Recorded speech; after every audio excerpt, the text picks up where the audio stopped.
Hey, Are we here? Are we we on? are here. We are We on? on. We We on? are We live on. and We are everything? here. Is that what we doing? We are live and We are popping. live, popping, and are we queer? hmm Oh, We're here.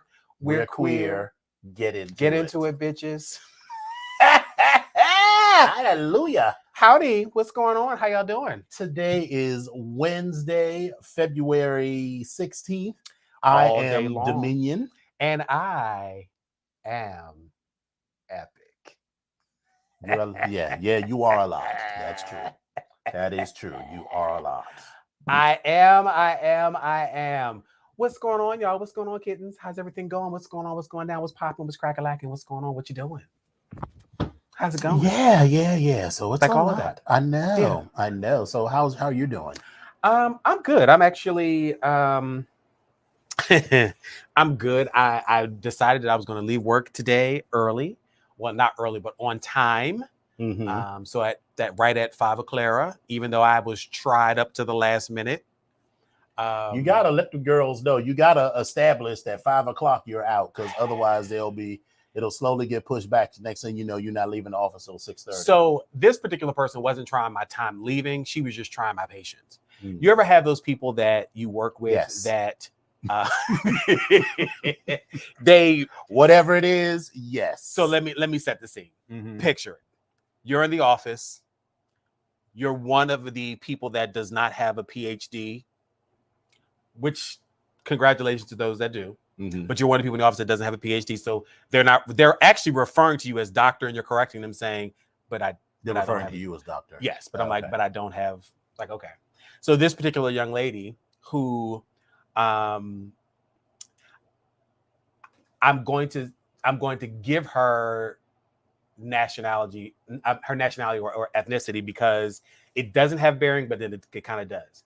I don't know if she is Chinese, Epic Japanese. is racist. Okay, that's I don't know if she's Chinese, Japanese, Korean. I'm not sure, but she's of some sort of Asian persuasion. Mm-hmm. And so there's a slight bit of an accent, but that's okay. But there's also some things that when she's speaking to me, she's always laughing or smiling and trying to joke, but then also trying to be very passive aggressive type of thing. That's what I've encountered. So it all started with, we're short staffed in our office. We know that. And so everybody's doing multiple things. There are people that have been there way before me that were doing more than I was doing and still doing more than I'm doing. Now I'm still training. Now I'm picking up stuff as I'm going along, but I'm still training. So I'm not at a point where I'm ready to run something by myself as far as like dealing with a customer facing. Like I'm always sitting next to someone or with someone because I want to still get what that is. Right. She complains because she feels as though there's no direction in the office. And by title, I'm the senior most person in the office, which is fine. So they're asking me for questions or asking me about running the office. And I'm like, okay, well, but this is what I see. This is where we are. This is what we should do. And also, I'm also thinking in the future, I'm going to need every one of these people in this office to help me do stuff at some particular point. So I'm trying to be nice to them, just like I'd like them to be nice to me. So I'm helping out. I'm doing these things. I'm all over the place, again, learning, but I'm still helping out. Everyone's doing that. She apparently feels as though she shouldn't have to be to do all the things that everybody does because she has so much work. Well, what makes you have more work than me or the 5 other people that are in this office that got stuff to do? And I don't understand that. So she's looking at me and she's saying, so I think it would be best if I didn't participate. And maybe you can communicate that to everyone. And I was like, that's not what my role is. My role is, she's like, but I mean, you're the senior most person in the office. I am. That is true, but you still have an area of responsibility. My focus and what I'm supposed to be doing is this. Your focus and what you're supposed to be doing is that. But do understand that we all work in this office together.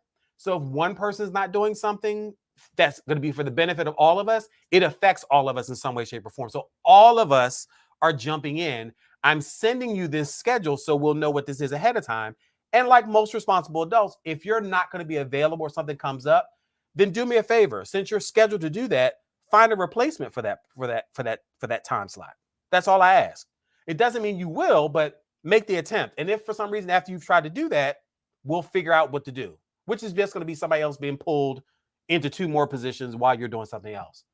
She proceeds to email me and says, again, well, I think that, well, great. If you can change the schedule, just take me off of this day and off of that day, because I'm going to be here at this time, and this time. And I was like, your responsibility is to be at this desk at this time. Your responsibility is to be on the phones at this time. Your responsibility is to be here for the late night, which starts at 5 at this time. On the days that you are late coming in, you come in, I'm sorry, on the days you're staying late, you come in late, which is at 10. So since the front desk and the video help desk have not been busy, everybody does them at the same time, but they've both not been busy. So you really have nothing else to do other than sit there. So what's the problem? That's the very summation of the email. Mm-hmm. And I sent that off to her. But that was right at 5 o'clock when I was walking out the door, because I knew she was sitting there waiting, like, I'm going to open my email and there's going to be a response from her saying, I told you that I wasn't going to be such and such. I was gone because at 5 o'clock I left. Now, this schedule's for next week. I didn't hear any of this when I left. I'm expecting you to be here. And if you're not, you need to make the appropriate coverage for that. And guess what? If you're not, I can't do anything about that because you don't report to me. Like, I'm not your direct supervisor. I'm over you, but I'm not your direct supervisor. It's a dotted line reporting relationship. And there it is. So, but she's trying me. And she's doing it with the, I'm so sorry. And I'm like, girl, you're getting on my nerves. So that was how I ended. You know, what was that for? No, with her, like, yeah, I'm just kind of like, that's good. Yeah. So but, you know, she tried me a little bit, and but it, you know, it is what it is. But it's never going to end, and it's not just me. Someone said to me, one day in the future, let's sit down and have a beer, and I'll tell you my real thoughts on this particular person. I was like, oh my god. Yeah, don't do that either, because now they trying to. You can listen. You can say whatever you want to say. I will give you no response. I will listen to what you say, and whether I will use it or not, that's something completely different. But I'm not commenting on it. I'm just not. Right. So, but they want to get you involved in all like foolishness. Everybody has a history. Everybody has a past. Like whatever your relationship is. Wait a minute. You know, I'm not. Pause. Did I? Wait a minute. Is the camera in front of there? Is that what that is? I can't see if that's because I see a yellow and a black. And then it says Legionnaire. Oh my is that what that, goodness. Let me put my glasses on because I don't think I right. Yeah, I don't. Is that what we're doing? Is that? Do like this. You know, when you haven't got your glasses fixed, you got to do like. That is Legionnaire. That's Legionnaire. Well, look at Bristol. Look at God. Look at God. Hallelujah. It is 2022 and the Legionnaire has shown up. The Legionnaire has shown up. Lord, we are going to bless this broadcast this evening. Yeah, but we're going to have to get it together then. You know, now we can't just be talking foolishness. Come on. I mean, listen. If they said that Jesus is on the main line, but listen, Legionnaire's on the main line. Tell them what you want. Legionnaire's on the Jesus is on the main line. Tell him what you want. Legionnaire's on the main line. That's gone. Tell him what you want. What you want. What you want. What you want. One more time. Hey, Legionnaire. I am so glad to see you, baby. It is very good to see you. Hope all is well. Happy 2022. Merry Christmas. Happy Kwanzaa. President's Day. All the holidays. MLK Day, all of that. Good to see you. We should be into Lent now. Right. Lent is coming up. And then we have May, which is Memorial Day, 4th of July. Right. Early. Yeah, all that stuff early. Yeah. So, there we go. Love you too, boo. Good to see you. But so anyway, how was your week? How was your day? Girl. So, you know, every day I've been like, y'all know I'm gonna be out Thursday and Friday, right? You doing my birthday things? Right. Last week, as we're in the huddle, right? So, you know, we have a huddle every morning at 8:30. It's that huddle. But let me tell you, the good thing about working at home, my alarm goes off at 8. I come downstairs at 8:20, and I'm like, get my shit together, and I'm like, Good morning. Good morning. Right. Everyone says I have a voice for radio, and then I say I have a radio show, and then they're like, "Oh, we want to listen." It's like you absolutely no, you do can't. not. You can't. That's why I don't even tell people like, well, what is it about? Nothing. No. And I've already told you too much. Yeah, it's like, And so every day I'm like, we're like in the huddle, like, yeah, so for Philadelphia, we blah blah blah, Baltimore, we got blah blah blah, and we're wrapping this all up on Wednesday because after 5 p.m. I'm gonna be on vacation. I'm not gonna be back until Tuesday, and I'm not gonna be available. ample time. Mm-hmm. And so, on that day before you like, listen, today at like I 5 had o'clock a or 4 o'clock, long ass list of things that I needed to do, and so I was like, I started getting through it, and we're going through it. Then I get on this phone call, and then they're like, "Oh, can you do this one thing, but for next week for when we go to Philadelphia?" And I'm like, she's like, "But it's probably already in this document," and I was like, "Yeah, I'll go through it."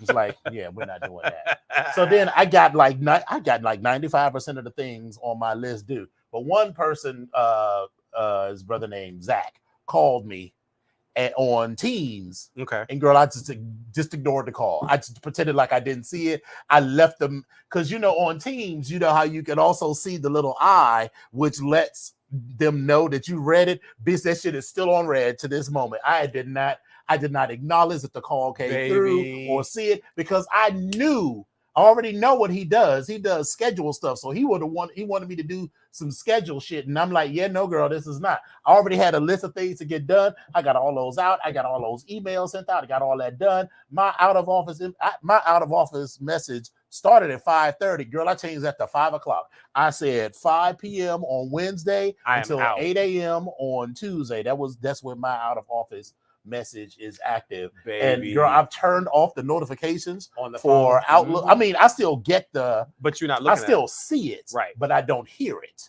And what's that? My favorite meme with that young lady. She's sitting there like this, like exactly. And so the two people that need to contact me, being my boss and my big boss, they got my cell number. Yeah. So if something they need done. Well, first of all, they can call me, but I'm not bringing my laptop. So that's the first part. Because I'm on vacation. Right. I'm, they already, they know that I do a good job when I'm there. So when I'm not there, I'm on vacation. So I'm not bringing my laptop. I'm not going to have any way to do it. And it's funny part. My boss is like, hey, I'm going to be in Fort Lauderdale this weekend too. And I'm like, bully for you. Good for you. Apparently her son is trying to open a business or something down there. Good for her. She was like, hey, you want to get together for like lunch or something? I feel like there's a conversation about to happen, which is fine. So, I'm on vacation. I'll make time. But I was like, girl, we're not going to be talking about a whole lot of work. So, and then I wanted to be clear. I needed to the word is time box. So I needed to time box her. I said, okay, so, I'm free on, Friday afternoon sometime or Sunday late in the afternoon, but not at all on Saturday because I'm going to the beach. And before she could ask, maybe we'll go to the beach because she thinks we're friends and we do get along. She's the one that does this. We do get along beautifully, but she's still just a friendly coworker. Before she was like, oh, well, we could go to the beach and have dinner on the beach. No, girl, I told her, I said, I'm going to the nude beach. She can picture whatever she wants in her mind, but that just sort of put the kibosh on any idea of maybe, because she never said it, but it felt like I heard it.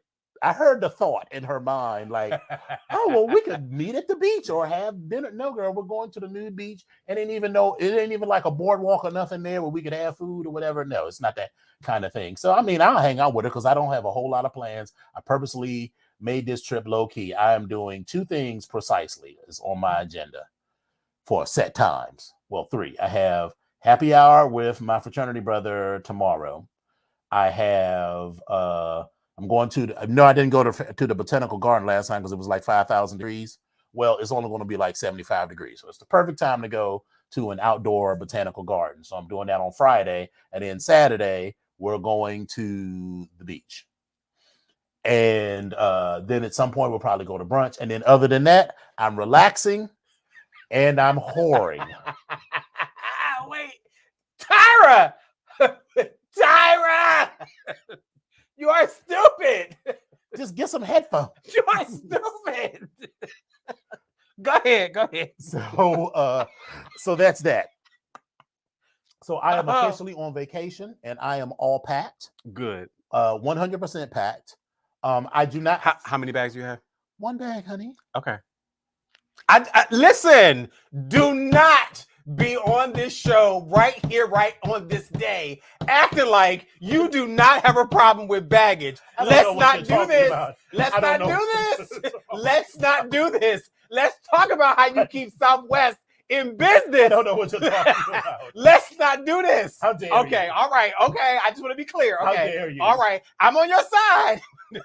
I know it don't feel like it, but I'm on your side. It does not feel like I am on your side. You're on my Tyra, side. what is that? Did I see? Did I see lies? Is that what I saw? Okay, all right. Okay, I'm sorry. Now continue on. So yes, I do have one bag, but I have lots of things going on. But I'm only bringing 3 pairs of shorts. Is that 3? Yeah, 3 pairs of shorts, 1 pair of jeans, 6 or 7 t-shirts. Okay. Some sort of hang around the hotel room clothes, just like a pair of shorts or whatever. But those are serving double duty. Okay. As hoe shorts. Okay, I get it. You know, so for those of you who don't know, Dylan, who is our baby, the baby of the group, don't know I didn't even see Dylan. Hey, Dylan, I'm sorry. Don't know what hoe shorts are. Hey, Boozy. Hey, Eccentric. I didn't say hello. Hey, Freaky McNasty. Yes, I will be doing some live, or there will be some TikToks or something. But hoe shorts are a pair of comfortable, lightweight shorts with a zipper. Or they're raggedy enough that you don't care what happens to them. Well, these are also in my definition, but they're similar. I don't have raggedy clothes, so wait a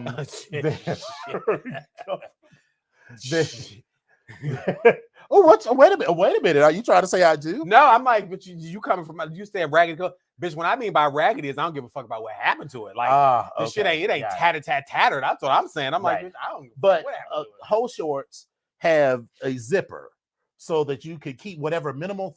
And yes, Freaky McNasty, I am going to Slammers, but for any sex club, there are things that you might want to keep on you. Your phone, but you keep your phone and all of that. They give you a locker for that at Slammers. But let's say you weren't. So you got to have something to keep.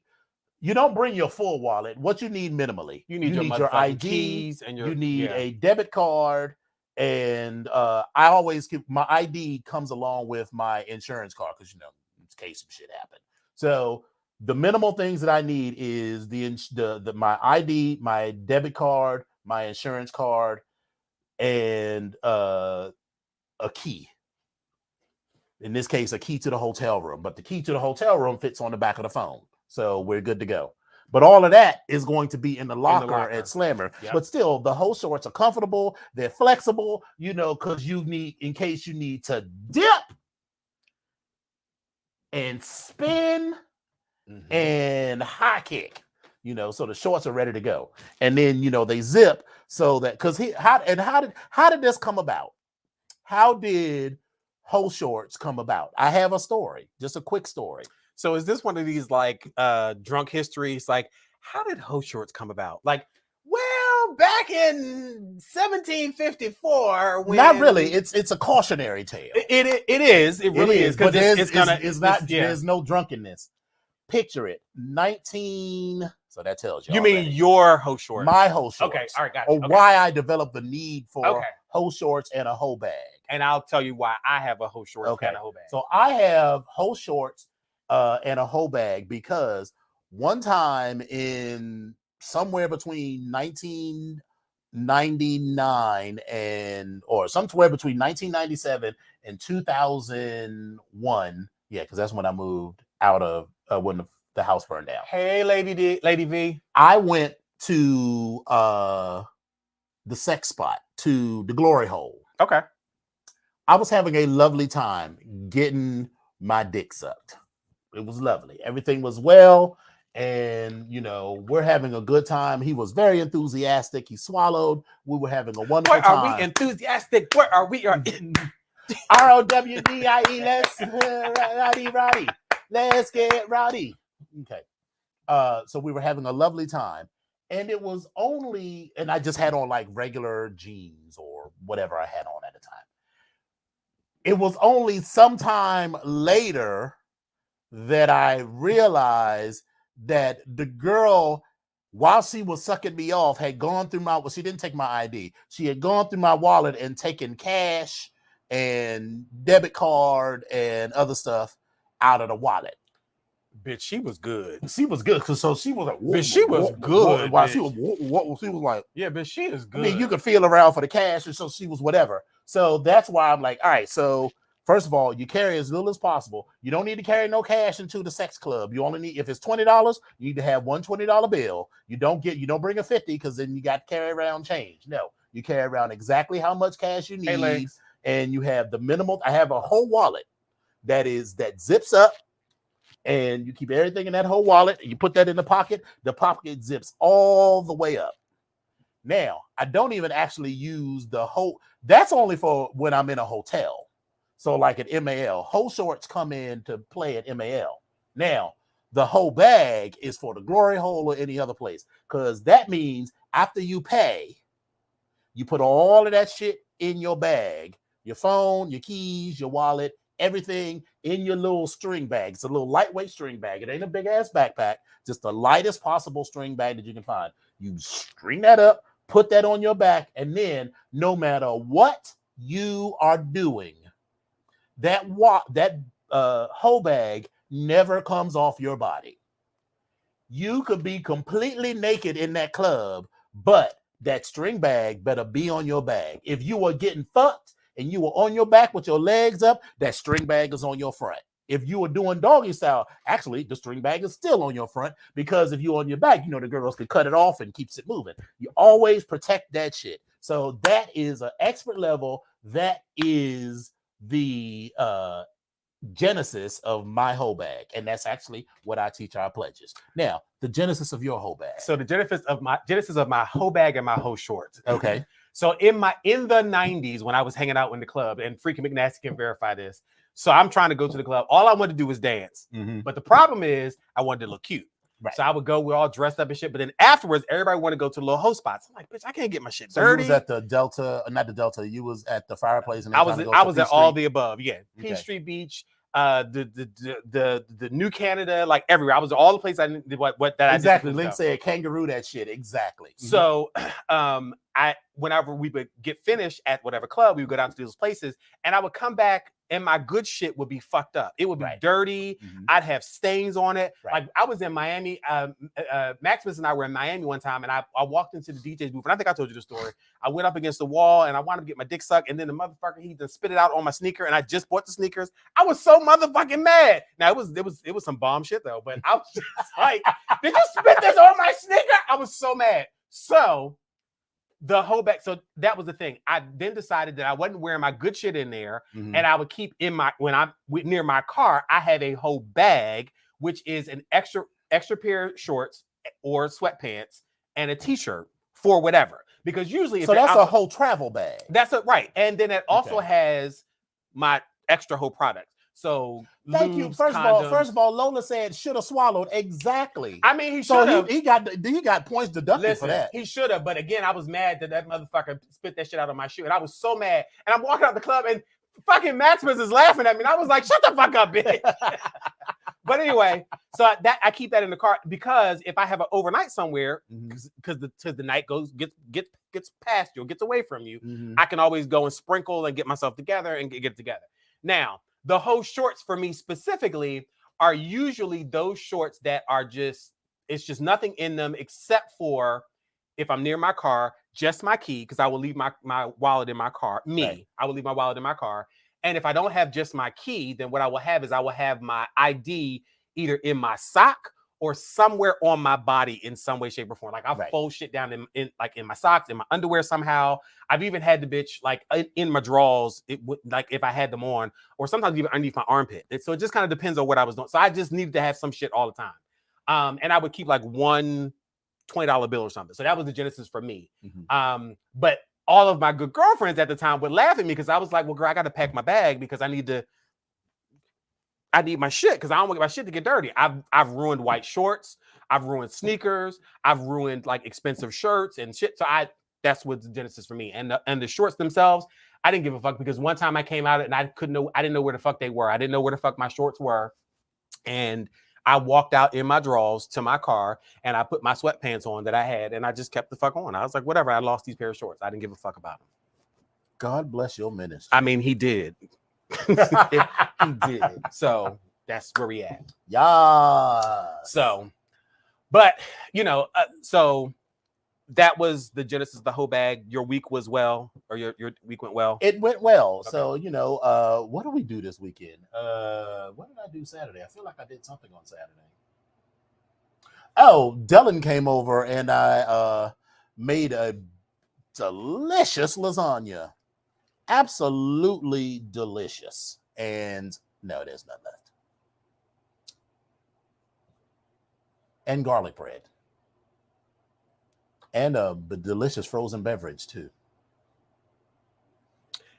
This bitch made lasagna, garlic with bread. Not just any lasagna. And a frozen beverage. This bitch offered me a fucking Safeway blueberry fucking cake when I walked in the door that wasn't even homemade. Is that what I'm talking about? That's the shit that I'm talking about. Y'all have witnessed this. It's on tape. It's live. It is forever ingrained into the internet and on the YouTube. Tyra, get your boy, because you listen. A fucking Safeway blueberry, and he's getting ready to go on. I'm sorry. Go on. It's okay. It's okay. It's okay. It's all right. It's okay. I am being corrected. It okay. was a team effort. That is true. That is true. Oh, so you listen, you sign on for this too, little brothers? That's what you're doing? He did. Little brother down, you sign on for this for you too? You taking part of this as well? That's what you're doing? What you're doing. I made a homemade marinara sauce, and then sizzled up some Italian turkey sausage and some mushrooms, and so I had this mushroom meat sauce. Right, you was round the corner, Tyra. You was round the corner. I'm just saying, y'all are seeing this. You are around the corner. Dylan and I were having mother-daughter time. Listen, that's fine, but that was what this weekend. Today is what? We only made. Today is Wednesday. The entire meatloaf. Today is Wednesday, right? Yes. Wednesday. So even if you had mother-daughter time on Friday, that would be Saturday, Sunday, Monday, Tuesday, and Wednesday. I spoke to you last night, didn't I? You did. I did. I spoke to you last night. You did. But it was. But I'm just saying, you had Saturday, Sunday, Monday, Tuesday, and Wednesday. Or did you have mother-daughter time on Saturday? So if you did, that would be Sunday, Monday, Tuesday, and then today, Wednesday. Even now, as I get here, there's nothing. I got a blueberry cake from Safeway that was offered to me. A very packaged and manufactured blueberry cake. I purposely made a not small lasagna package in a 9x9 pan. Preservatives and stuff. Between me, we did get 3 servings out of it. Preservatives. But between me, Dylan, and my sister, we ate all of the lasagna. So there was nothing left. So the lasagna, we ate all of the lasagna and the homemade garlic bread and the frozen beverages. Now, I do have leftover meat mixture and leftover blacks. It's not enough to make a separate lasagna, but I will make a lasagna specifically for you and Bougie Girl.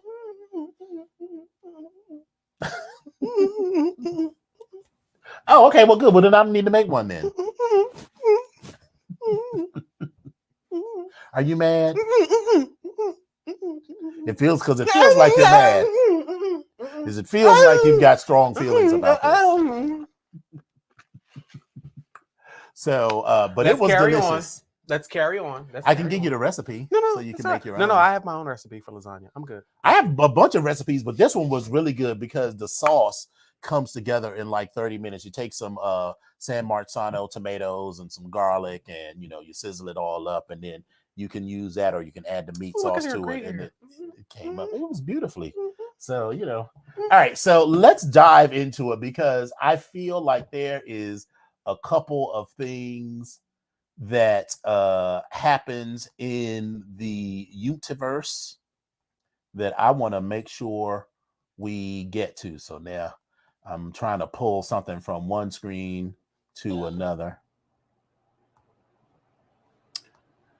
What you pulling at? This, so that I can click the links. Okay. All right, so let's start with so for those of you who live in DC, you might know who Brett Parsons is. Brett Parsons is a former DC police officer who was arrested on sex with a minor charge in South Florida. He was arrested on February 12th in Boca Raton on a warrant issued by the Coconut Creek Police Department. Per an affidavit, he's been charged with 2 felony counts of sexual activity with a minor. He's accused of meeting a 16-year-old male and engaging in oral sex, both giving and receiving, which each carry a separate charge. If convicted, he could face up to 15 years in prison for each charge. According to the affidavits, police officers in Coconut Creek observed 2 vehicles that appeared to be following each other early in the morning on February 12th. The Ford, one was a Ford Focus and the other was a red convertible Buick. The Ford turned into a restricted facility owned by Comcast while the Buick waited in the middle of the road.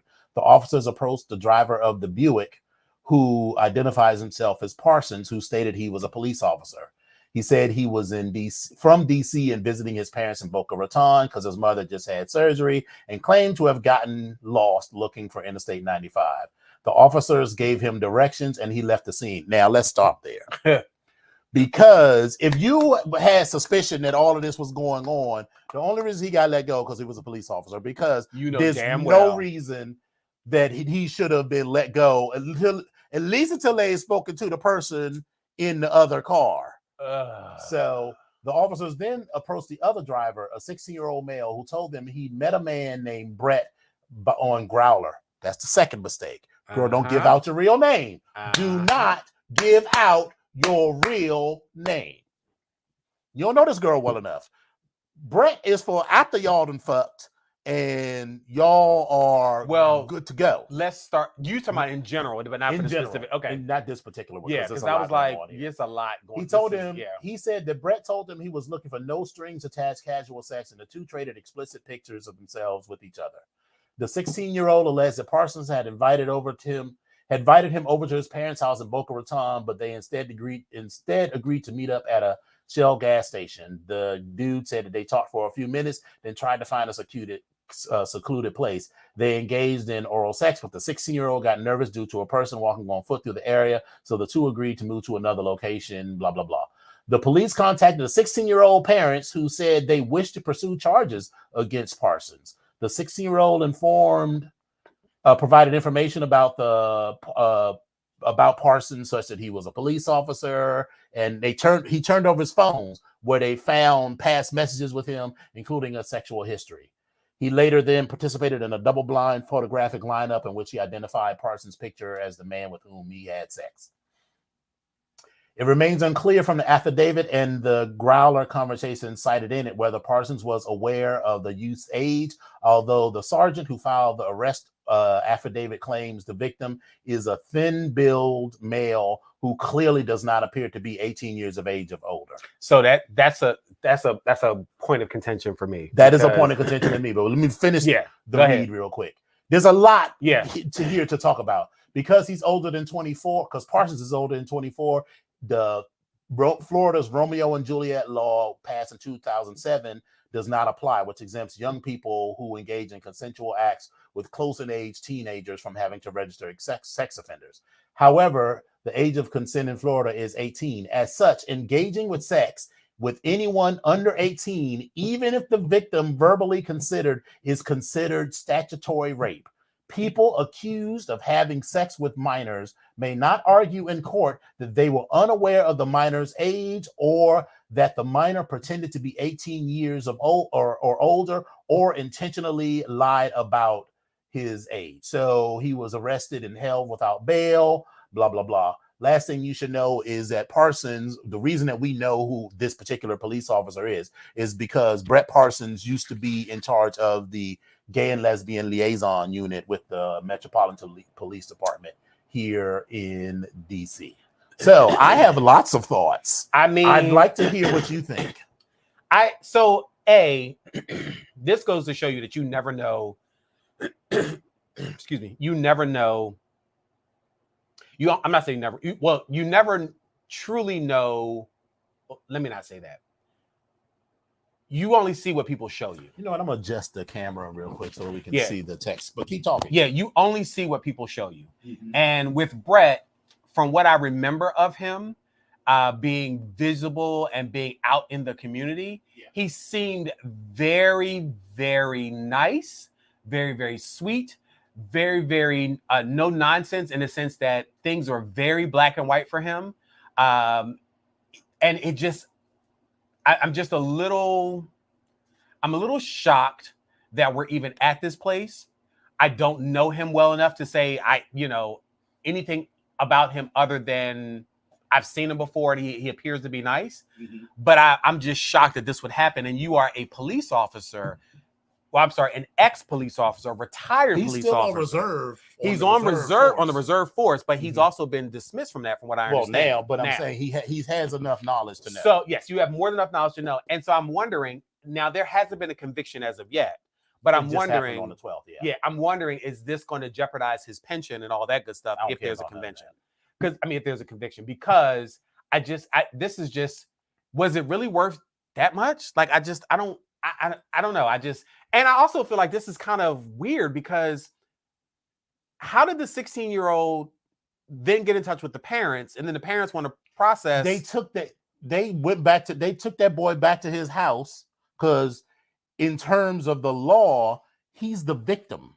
So I'm not discounting that part. I'm just trying to figure out how the parents got involved, and now because he's underage, so they had to ask the parents, so we found your son, with this dude. Do you want to press charges? And I have thoughts about that too. I don't know. I also feel like this 16-year-old was old enough to know what he was getting into and be sneaky about it.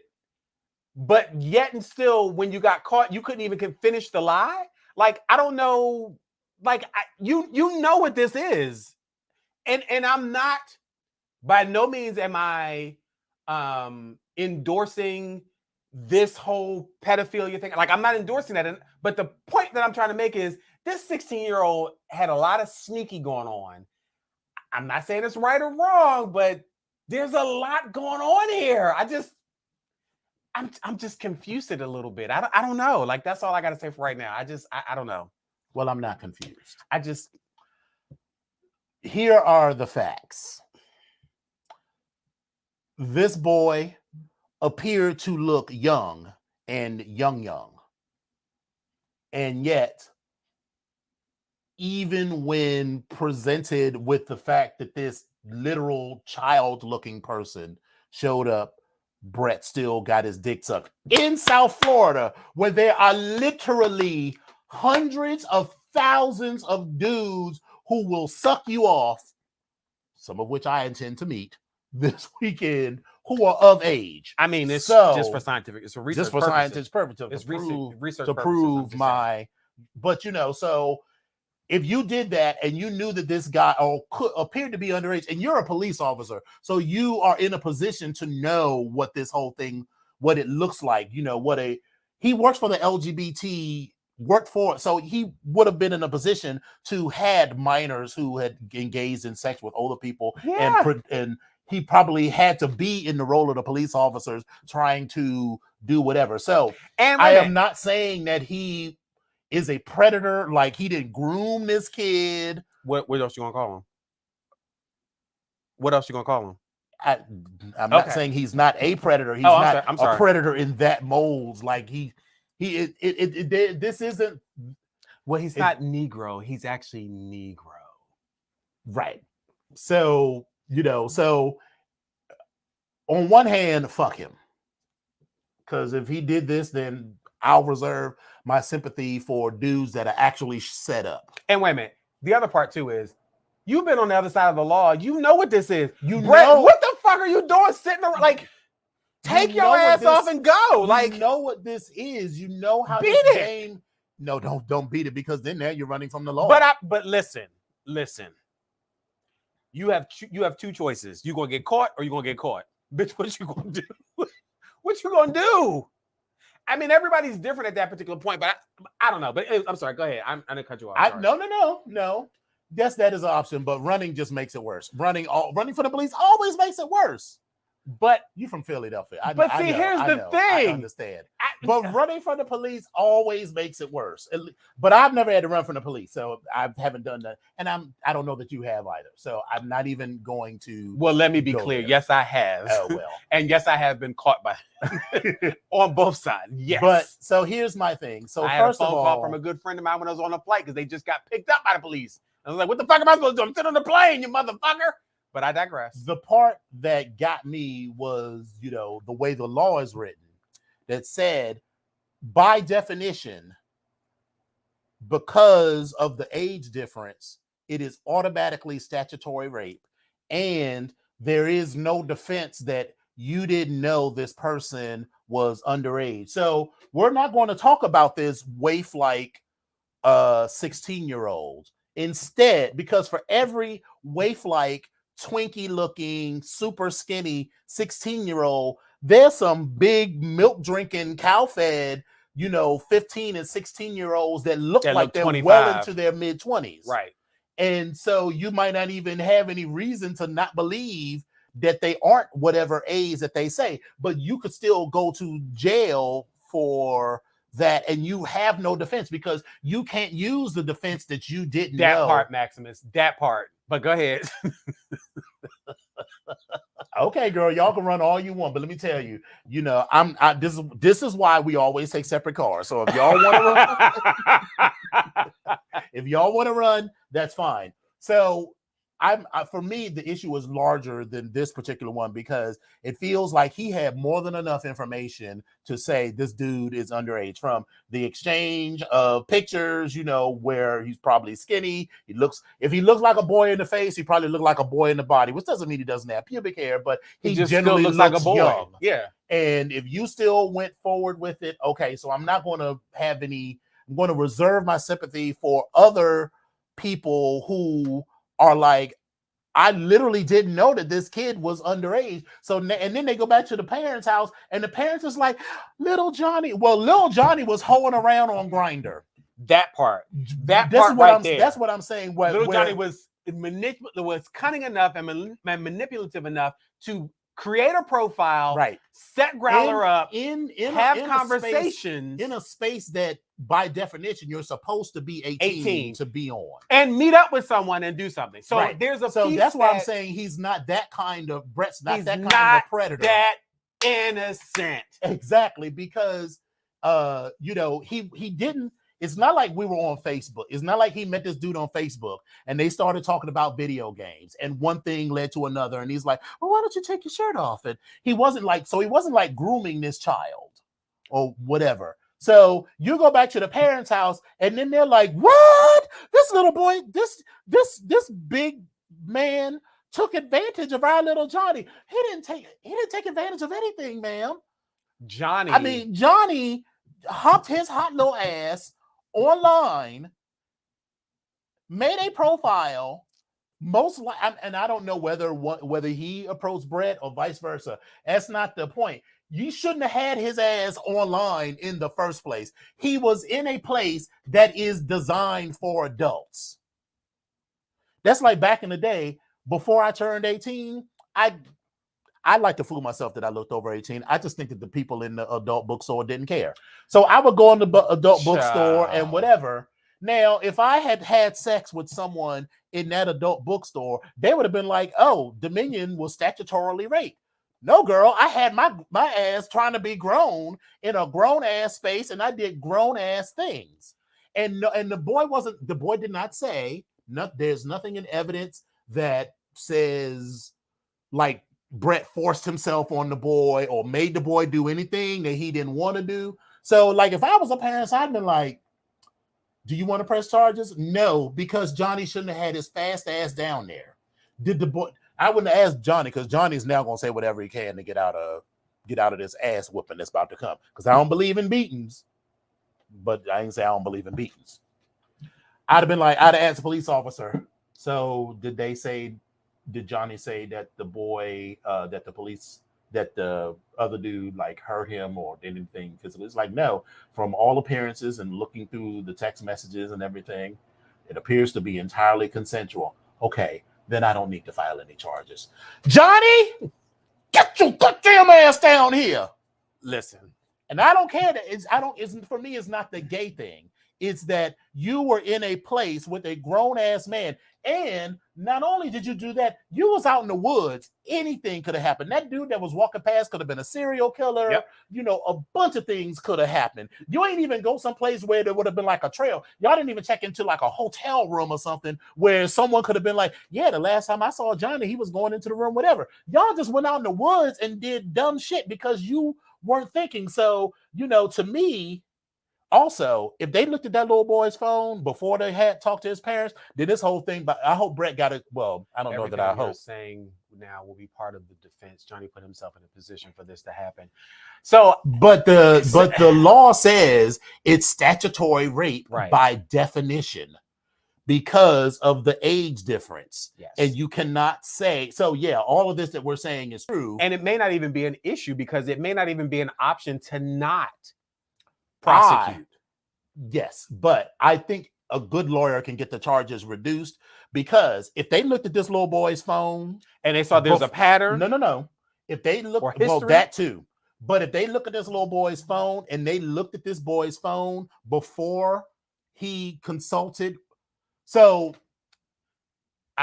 yes, it does say that. However, if you are, so I'm arguing with your point now. Yeah. If he is a good enough lawyer and he can establish a history and a pattern, right? Whether they are going to reduce they can at least but get the charges change reduced. it. They can change it in some way, shape, or form to maybe see. This is how shit winds up becoming mental or like psychiatry or psychological based. Like, well, Johnny has a problem, and we're gonna go ahead and the problem is that he liked to suck dick with strange men. And Brett has a problem also because Brett feels so like he might have a problem. Brett might like really young boys. Brett might like really young boys, but unfortunately, I don't see this going very well for Brett. I don't see it going very well for Brett at all. But what I will say is that since minors can't consent, they should not have looked at his phone until they talked to his parents.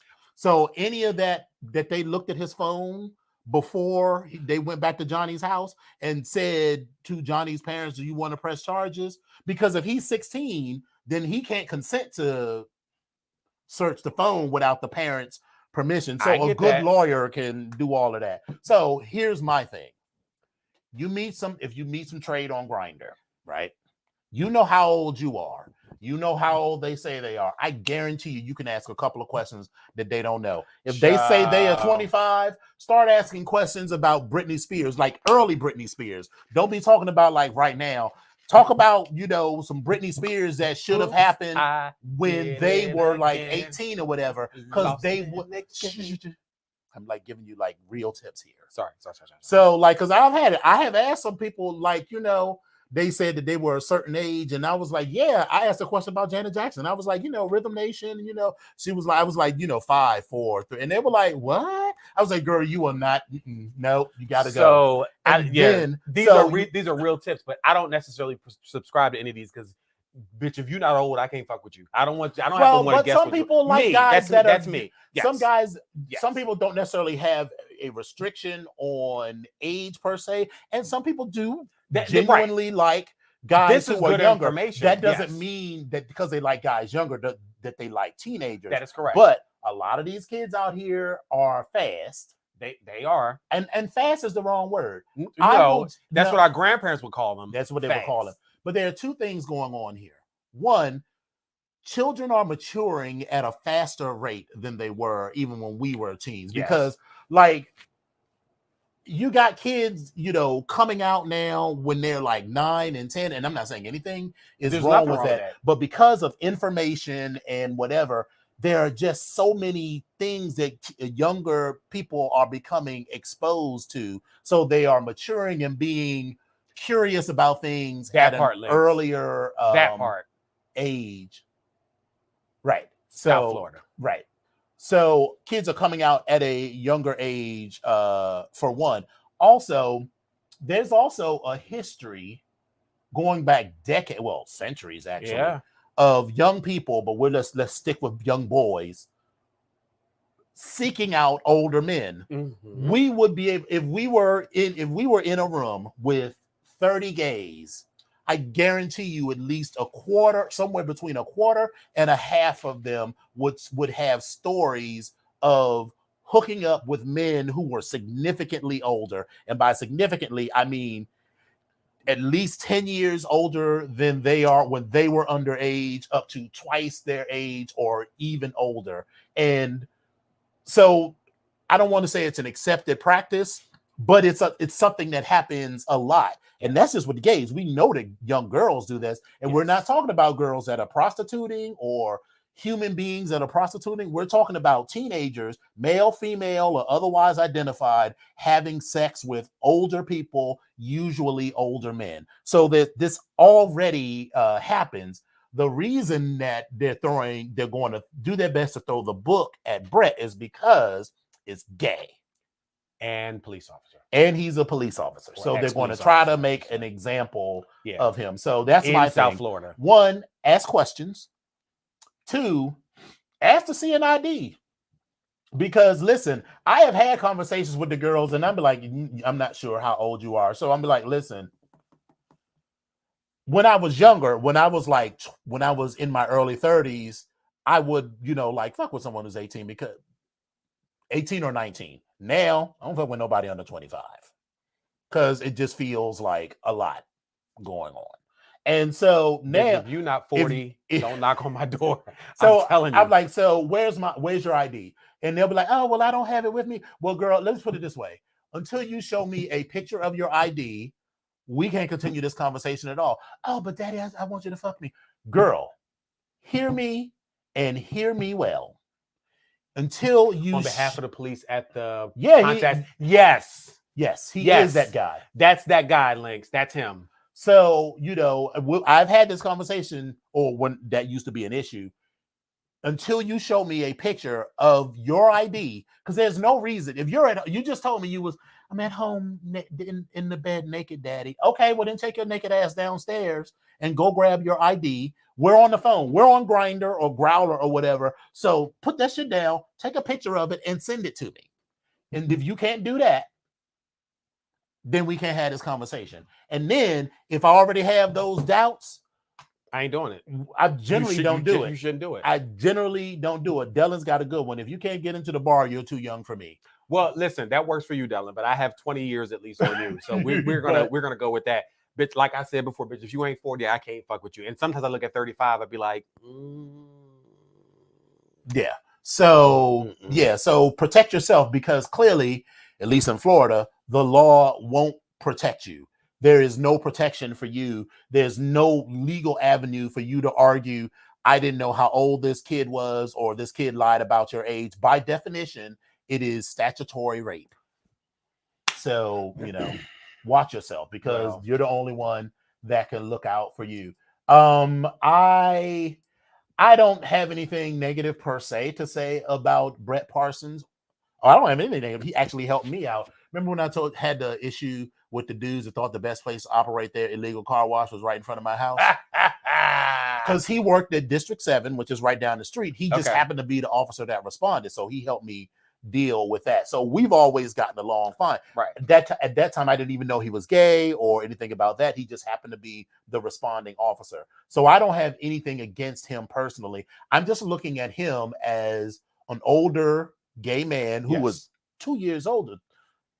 Is he 2 years older? He's 53. So we'll be 51 this year. So he's 2 years older than us at this point. And although neither one of us really likes young boys, at least for myself, I could see some weird fucked up ass scenario where I think this dude is 25 and because I like him, Yeah, I mean, that's I might okay. like him swole, and That's this okay. swole ass high school football player, and then he gets home, then they take him back home, and his mama, who he probably hasn't even come out to, is like, you took advantage of my baby. Baby, that his mom is probably one of your classmates. Bitch, let me tell you this. So side note, because I've occasionally dated guys that are young, I have met their parents, and they're like, this is my mother, and like, let's say her name is Donna, and I'll be like, they'll introduce you to somebody, and they'll be like, hi, I'm Mrs. So and so, and I'm like, hi, Donna, and they're like, it's Mrs. So and so. I was like, bitch, you're younger than me. I'm no, I'm just not going to do that. There's just no scenario under which I'm going to refer to someone as Miss So-and-so like that. It's just not happening. Just not happening. And so the flip side is one of my Onyx Line brothers, when I actually met his mom, Deviant, I was like, hey, Mrs. She was like, she was like, Kern. Just Kern.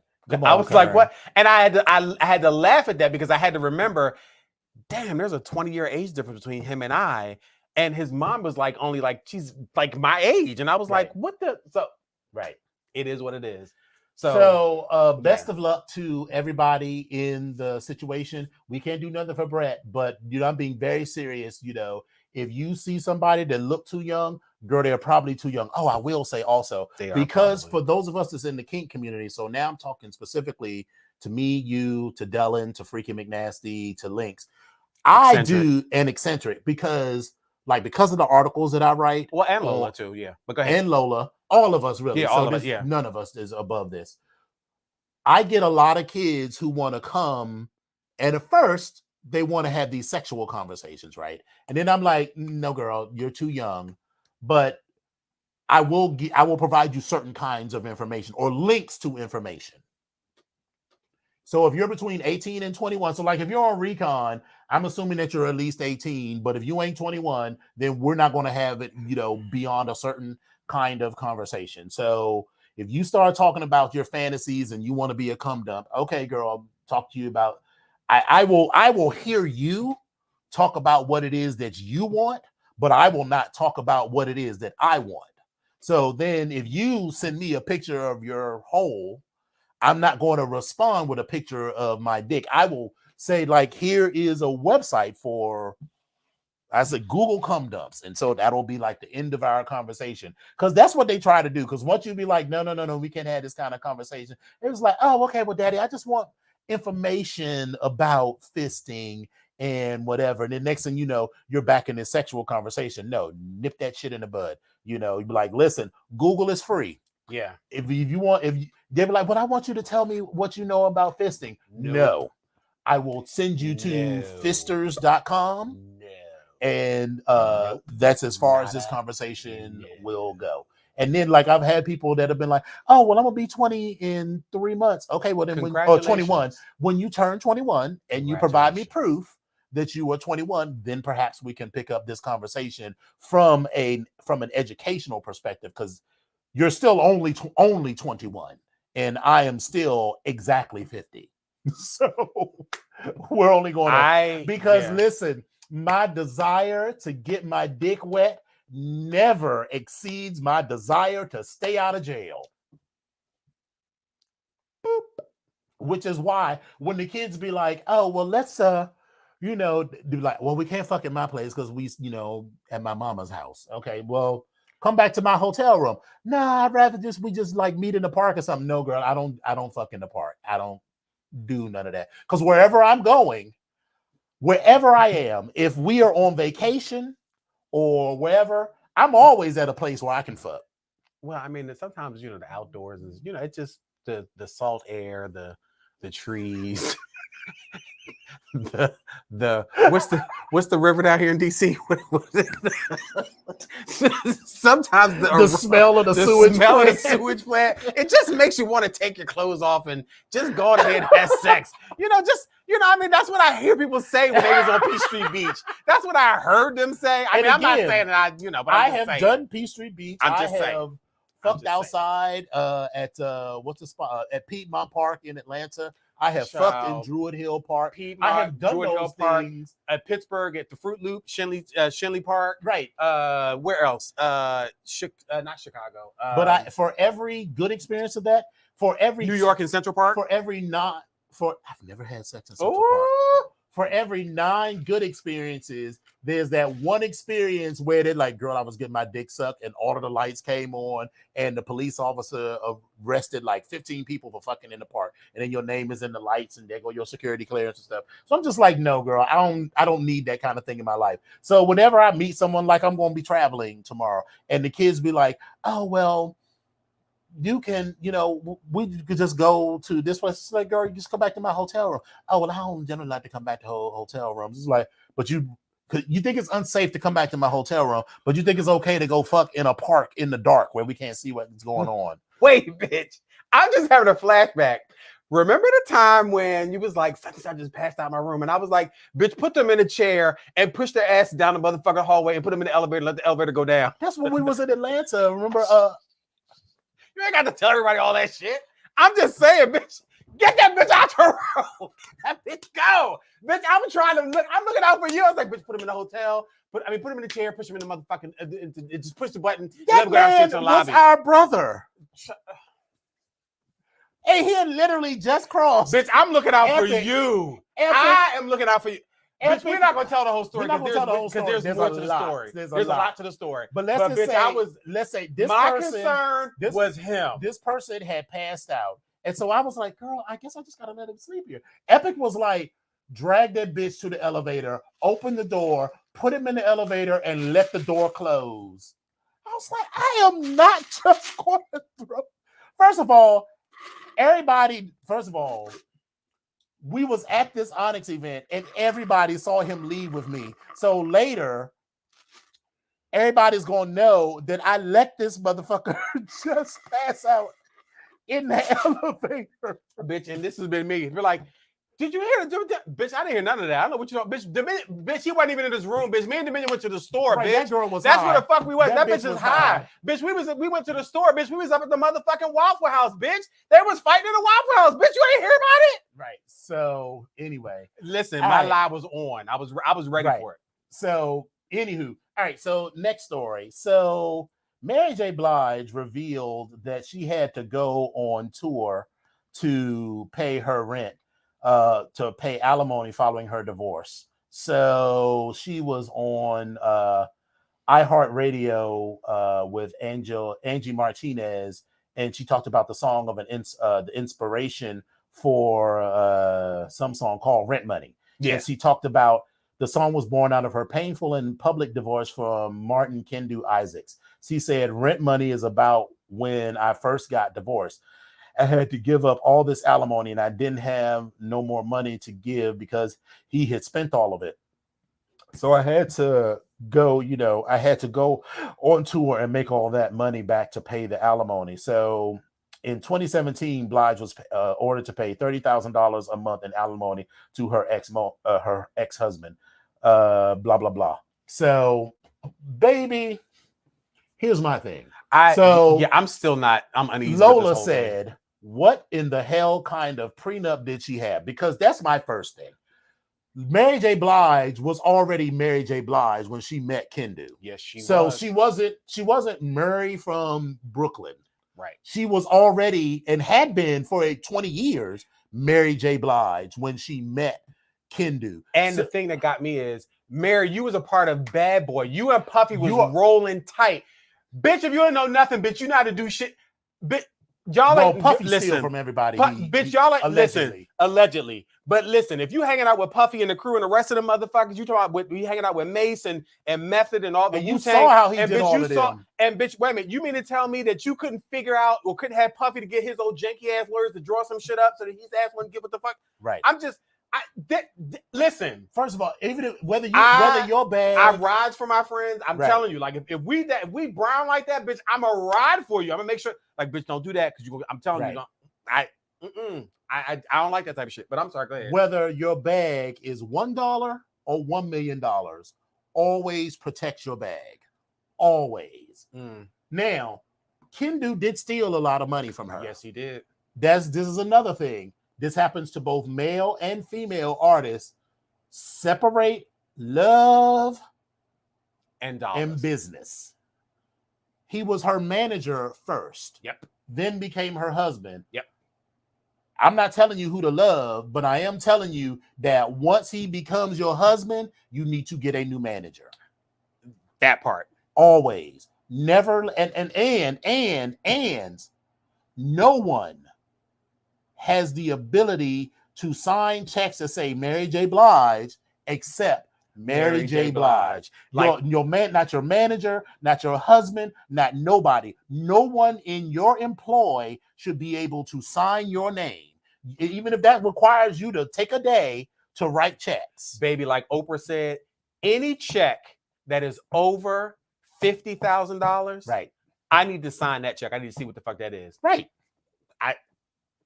And you're not Oprah, so that number needs to go down. Go down. Dude, whether it's down to 10,000 or 5, whatever it is. Any check over $5. I need to sign what the fuck that is. So right now, my bank account, the way my bank account set up, bitch, I don't even have a check because they cost more than how much I got. My 27 cent can't buy me one check. Right. So if we can't do a transaction, an EFT transaction, then it ain't gonna happen. So the other thing that was shocking to me, when she talked about rent, I was like, bitch, you don't own your house. After all of these, she said rent. Well, yeah, I think she just did that as in like, okay, you know, but she literally does have 2 properties, one that she sold and the one that she's currently living in that's up for sale. Okay. Well, so I think that might have been just the, you know, right. Understood. You couldn't make the mortgage payment or whatever. Right. But my thing is, bitch, let me tell you how, if I won the lottery tomorrow. Do you know how much shit I would pay off first? Exactly. Before I did anything, before I took a cruise around free the world, and clear, these things would be mine. That car, my house, all of this. Before I bought a new house, all that's free and clear. I signed everything. Paperwork has my name on it. Before anything. Now I'm gonna go have some fun. So, like as Mary J. Blige, when I got that first check for $100,000 or whatever it was, the first thing I would have done is bought a house. Just free and clear. Bought that shit free and clear. A little house. It ain't got to be a big old mansion. It's yours. So anything falls apart, good old starter house is always available. It's yours. You can rent that bitch out. You can do whatever the fuck you want to do. But speaking of Mary, let's talk about the Super Bowl real quick. Let's move on to the Super Bowl. Let's move on to the Super Bowl. So Mary was one of the performers at the Super Bowl. My feelings about the Super Bowl, I feel like I was harsh with my critiques online. But I mean, my critiques were accurate, but they were accurate. They were harsh, but accurate. They were accurate. I want to say that I didn't appreciate initially it for the blackness of it. That was a black. Oh, it was the blackity black. I'm black, y'all, and I'm black, y'all, and I'm blackity black, y'all. That's what. Other than Eminem, that was a black. Listen, even Eminem had a black beard, so like, come on. Eminem was looking a little tradish. Eminem, like, he's not a bad looking person. I don't fuck with Eminem like that, but he was looking kind of. He's not a bad looking person, but I think I don't think he fucks with. Unfortunately, I don't think he fucks with the black folk like that sexually, and that's okay. But I think I just think that he likes what he likes. He just happens to be a good rapper, and he's white. Because I think lyrically he is one of the baddest, the baddest. But that's just me. I don't think. But anyway, sorry. So your thoughts on the Super Bowl? So first of all, the whole setup and how everything was put together, the set and how everything was set up sucked. Because I'm not from California. And from Compton, Eccentric had to explain it to us in our group, and I was like, it didn't really mean that much to me, but I got it because you trying to represent your hood, you trying to represent Compton, just like you would represent. I got DC that it was front porches, and all the different places and the locations. Like I kind of got that, but Eccentric was saying it was different, iconic, not Compton, but Inglewood. Type of stuff, like just landmarks and scenery. And stuff. But I was like, that's a very specific. It is, but I got it. It's like, okay, all right, that's fine. But I hated the It wasn't. It was continuous. so white. It was disjointed. It was so, because everything was literally just white. I couldn't tell from one scene to another, other than that this person was in one scene and that person was in another, and so it didn't. But since we were on Mary, since we were talking about Mary, how did you feel about this outfit, this ensemble? Didn't care for it. I didn't like the hair. I even thought the hair was. I thought the hair was a little too fly away. I'm here for a woman with a long ass ponytail, just hair. Like, I'm here for it, but it just didn't. It didn't work for me. I don't know what it was. And listen, the boots either. Listen, everyone gains a little weight, but I feel like those. I don't think it was flattering for her. It was sparkly granny panties, is what she had on. Yeah, I don't think it was flattering for her, and I think it made her look bigger than she actually. Yeah, is. She's not a big person, but she's not 22 anymore. Yeah, so and her body don't that. look the same, but she's not fat at all. But that outfit did not. So it wasn't. I like the boots, but I didn't like the boots with that ensemble. I thought it was a cute look. It was a cute boot. It was a cute look. Okay. The whole look together, like, it looked better when she put the hat on. Mm-hmm. But the boot itself, could I walk past it? Yeah, I could have. I could have walked past that motherfucker. Okay. I kept on. But anyway, Snoop. Listen, child, who would have thought he talking about this little skinny motherfucker that we met in 1992 would still be out here in the game? Child. And you remember when we were that age, right? And then they used to trot out Snoop. This was Snoop. He was right. this damn big. But remember when in 1992, so we were 20 years old. 92. 21. We were 21 years old. And they would, like, our parents would be watching something, they would be like, Smokey Robinson, and you'd be like, they would trot out, and they would be in their 50s, but they would look old as shit. And you'd be like, you would see like rappers, and I remember thinking when I was like 22, 23, it's like, I hope these motherfuckers still aren't trying to do this 30 years later. And here we are. And Snoop looked good. Can I get you to put a little bit more effort in your look? What you had on looked like you was getting ready to go to bed. Like you was loungewear. He has an exact. Listen, I got a lounge shirt and lounge pants. Like, this is lounge around the house wear. That's what the fuck he had on. Now, this whole blue hanky thing. I mean, listen, you use I don't know if he's a Blood or a Crip. I can't remember which one he was. He was one of them, and I guess he's representing or whatever. But listen, I was just like, and he was on somebody's show talking about I had to get my outfit together. It was a sweatpants and a sweatshirt. Right, like, girl, it wasn't all that. Now, it might have been like a $5,000 sweatsuit, but okay. He didn't get that from Foreman Mills. Bitch, he didn't get it from Foreman Mills. He went to Rainbow, and he went to Rainbow. He went to the 0123 shop, and he got that. Right. Anyway, but so Kendrick Lamar, I thought did an amazing job. But when I first saw him, I was like, why is R. Kelly on the stage? And the song was amazing. Like, I keep forgetting about that song. He I liked it. Looked like R. Kelly from like a distance. But once you got closer, I was like, oh, okay. Yeah. I thought his set was good. Dr. Dre did fine, but knowing what I know about how Dr. Dre did D Barnes and Miss LA, I just can't look at him in the same way. Am I the only person that was just amazed that Dr. Dre was playing the piano? Like, he's a musician, let me be clear. But I was playing the piano? Yeah, he was. I was amazed at him when he got to the dun, dun, dun, he was on. Yeah, I didn't know. Like, I was amazed at him playing, and like, he's a musician, so I shouldn't be amazed, but I was impressed that he was playing the piano. So let me start with that. His music and the fact that he kind of shaped a lot of these people and had some influence on a lot of people and all the different things. Yeah. Okay, I'm gonna give him that, and I'm gonna give him that much respect. Yeah. But can we get to this last person? Can we talk about 50 Cent, who looked like a dollar? So listen, none of us is the same size. We are not. 30 years I ago. am not, and baby, but that does not stop me from commenting on it. 50 looked like he was about to have an aneurysm hanging up. Because when he was hanging upside down, he was just like, yeah, it was. And his outfit. So listen, you see this? That's my girdle. I know what the walk of a man who was wearing a girdle is, or a waist trainer. there was something underneath that tank top that was He was holding trying him to pull in, it in. that he don't normally wear because he didn't know how to walk, because he hadn't broken it in. Because listen, when I first put one of these on and it's brand new, any woman or man that wears a girdle or any sort of foundation garment knows that when you put it on, that first time you put it on, you're walking stiff as shit because you haven't broken the fabric in good. That was what 50 Cent was given. So whatever foundation garment he had on, he had not broken that in. I was not. I it was cute, but I was like, you hanging upside down, boo. Get on It was down. cute. It was a fine performance. I don't have anything It was all right. bad to say about the performance. It was just, I mean, this whole show is about jokes. But listen, at the end of the day, I felt like what they represented was better than the actual product. And they represented, like we just said, the blackety blackety blackest. And this is the blackest the show has been.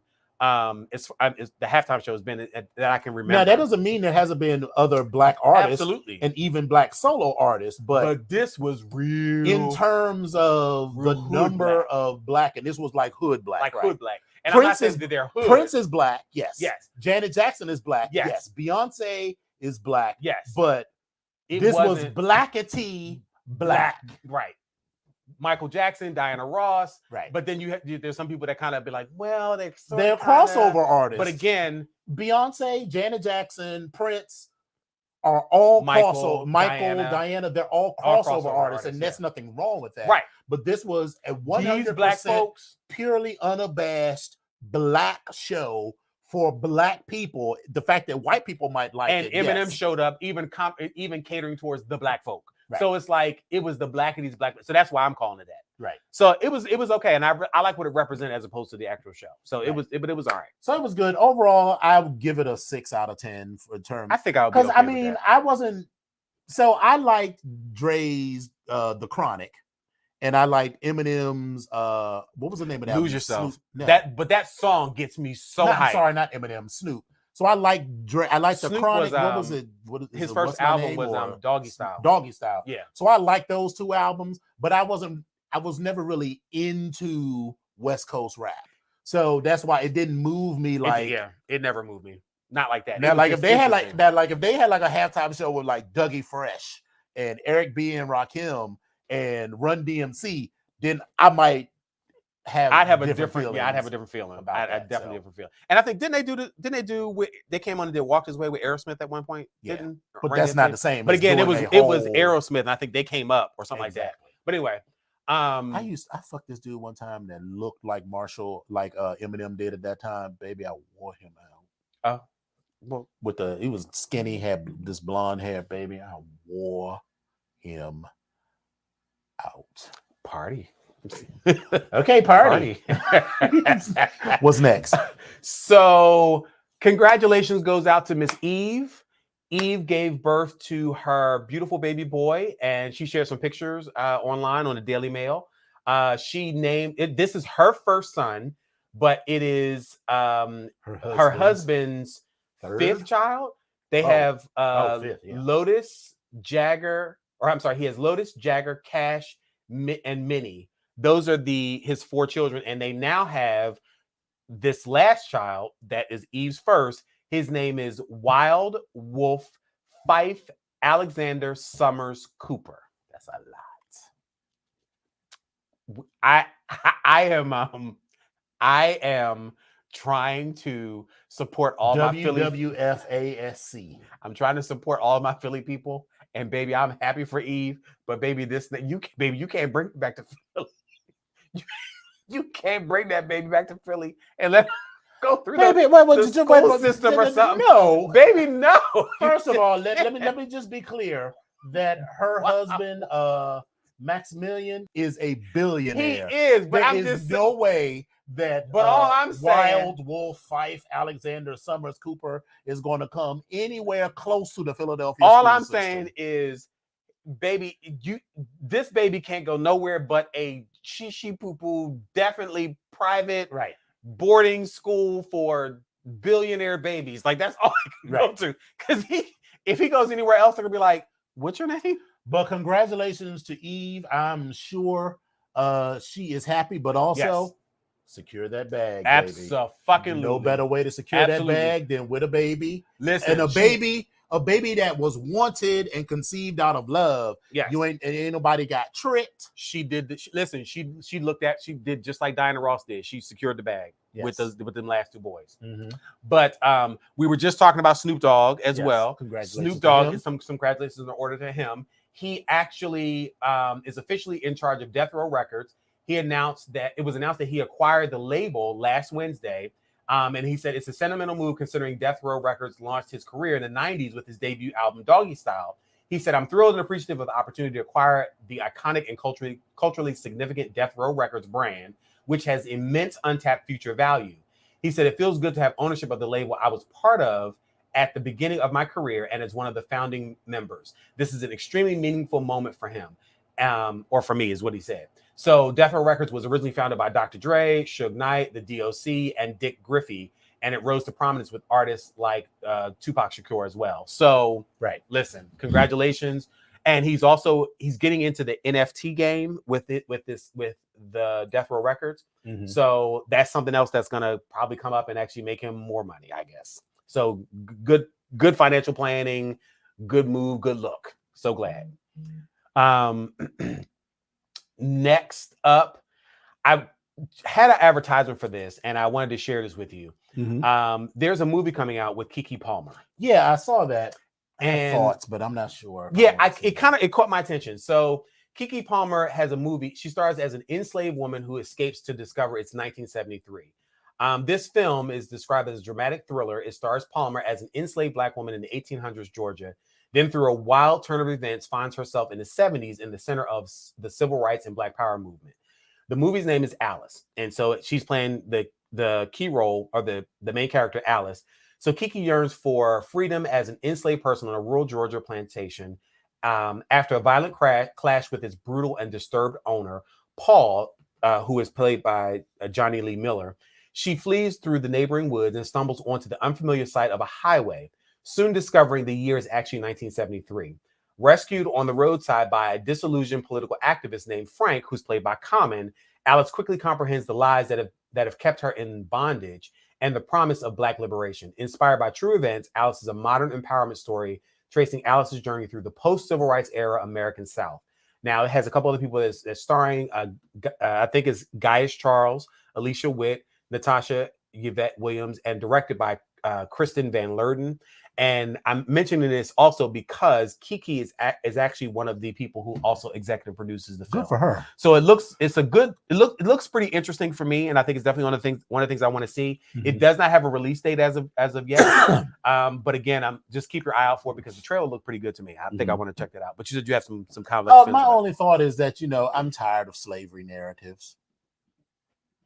But this one feels like I have never and probably never will see 12 Years a Slave.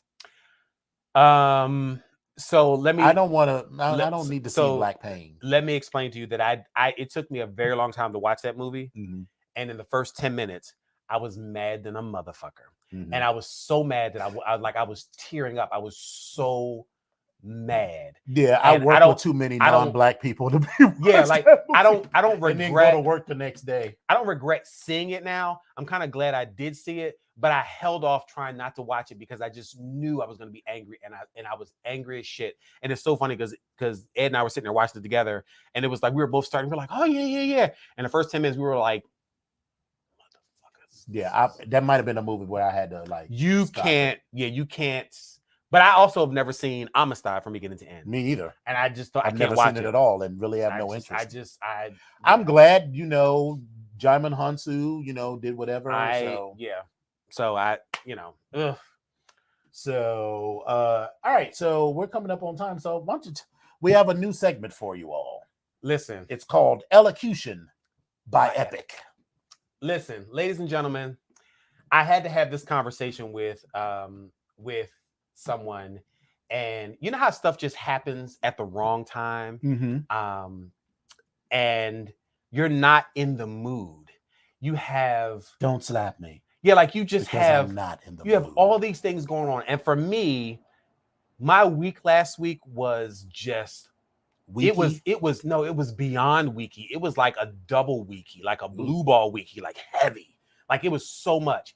And I get this phone call from a dear friend, and they wanted to start talking about something. And I was like, I'm driving home. Now I got an hour commute home. And I'm like, I didn't even eat. Like the whole day went past. Like I didn't even eat. And I'm driving home and I'm just feeling kind of bitchy. And then I'm trying to listen and be the good friend. And I'm just like, what the fuck? Like I'm kind of like time for your foolishness right now. You know, I'm fighting traffic, and I'm like, I'm like, I'm just all over the place. And I ended the conversation by saying, listen, it's been a long week. I just got my haircut. I've just gotten home. I'm going in the house. I will talk to you later. I'm done. And I got off the phone. I didn't want to talk. Well, the next morning after I woke up, and I was actually feeling better because I was able to sleep late and I don't have to get up at 5:45. And I was like, all right, I was good. I was feeling good. They called me again, and it took me back to where I was the day before. And I was like, they were trying to finish the conversation and they were saying some things, and I understood what they were saying, but it was just the wrong time. And it was a combination of me being cranky, grumpy, and just fucking angry because it was a long week and it was a lot of shit. And I was like, I just not right now, not at this moment. And it had nothing to do with them. It was just me. I was like, bitch. And I had to coin that phrase. I had to coin that how I felt, my emotions. And I wanted to introduce this word to you all because I wanted to understand if you know what I'm talking about. So between cranky, grumpy, and angry, it yielded my feelings exactly, which were crumpingry. I was crumpingry on Friday like a motherfucker. So crumpingry. I was almost crumpingry before I left work today. Because of old girl. And I had to stop at Royal Farms and replenish my chicken levels. Right, the chicken levels. My chicken levels were low, so I had to go. So to avoid me being crumpingry, I stopped and I got my chicken. And I was good. And it wasn't even salty. Good. So I was really good. So I was very happy. So the word of this episode, this inaugural episode of Elocution by Epic, is crumpingry. Very good. May I add an honorable mention? Absolutely. The honorable mention for the day is nignorant. Nignorant. Please tell me what are the please give me the etymological what's the etymology of this? Ignorant niggas. Nignorant. Would you like me to use it in a sentence? So please use it in a sentence. So it's a noun. It's a noun. But we can use it in a sentence. And How we need to have spell different it? Nignorant. Nignorant. Okay, I got you. I'm sorry. And just so that you know, you spell crumpingry, CRUMPNGRY. Yes. But it's all right. So, nignorant. I will use it in a sentence. My neighbors 2 doors down are some of the most ignorant people I have ever seen. Bitch, they are the definition of niggerant. They are. There is a picture I'm gonna in go the dictionary. Ahead. What's her name? With Boo? the word boo. It's Boo. And her boyfriend, Mike, who is permanently blind in one eye. Oh my God. Because of how many times he has been beat up and punched in the face. By Boo? No, by other dudes. I was like, damn, Boo. Because they forever getting into fights. But yes, if there was to ever be a dictionary with the word ignorant in it, their pictures and all of their friends would be right there. And there you have it. Your words of the day: crumpingry, CRUMPNGRY, and ignorant, NIGNORANT. There it is. There it is. There it is. So, listen. Let that marinate for a second. We're gonna let y'all take a good gander at this beautiful bean footage, and we will be right back before we get off this show.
trying to remember. It was in Jersey.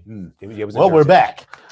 So yes, we're coming up with our dictionary words of the word of essentially it's word of the week. This will be word of the week. Yeah. So if you have any words of the week candidates, feel free to contact us via email or Facebook with your nominees. Drop those right up in email or hit us up for the super fans. Hit us in the chat.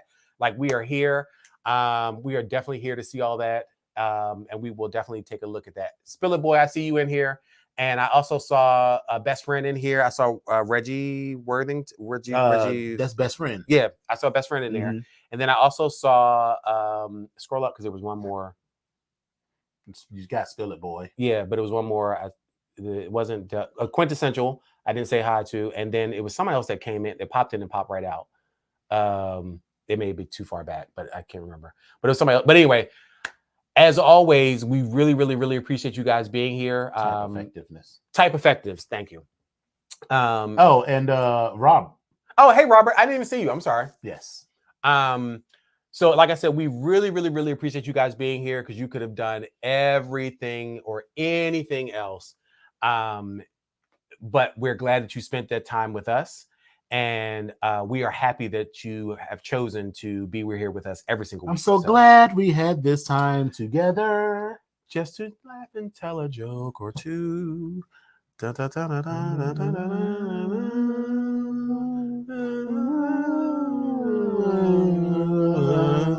All right. So thank you all for coming out. God bless you and good night.